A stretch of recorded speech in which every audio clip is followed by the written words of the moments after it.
mami. Galing kami naghatid kay Mrs. So itaramanda araw-araw to guys na ganito pabiyahe kami. Minsan papuntang correctional kasi minsan doon ang duty. Dito naman sa medyo malayo-layo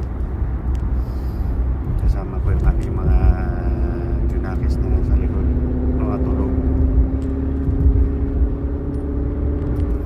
Very supportive niya mga junakis ko kasi hindi nagkadrama po.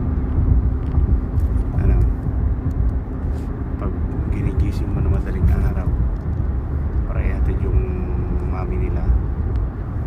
Sa araw na to guys, walang gaanong prime mover dito sa dinaanan ko, pero maraming sasakyan. Hindi ko alam kung ano kasi galing kahapon, walang pasok or holiday. Ngayon ang daming sasakyan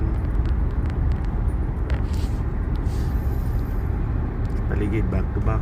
Doon sa kabila puno ang 4 na linya, dito naman puno din ang 4 na linya, pero hindi naman siya nagkat traffic pa kasi medyo maganda pa yung daloy ng traffic ko. Nakakabuelo pa kami.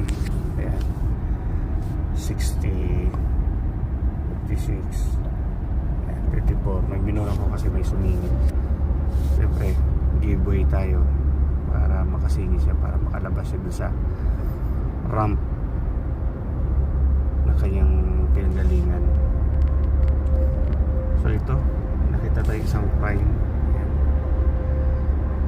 double van.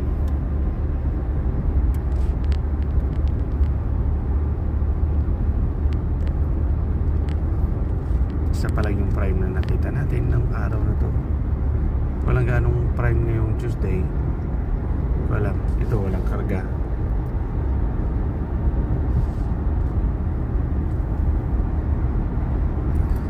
Ulo na lang siya.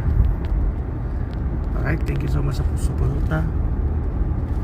Boss guys, have a good day sa araw ng Tuesday and Wednesday naman sa Pilipinas.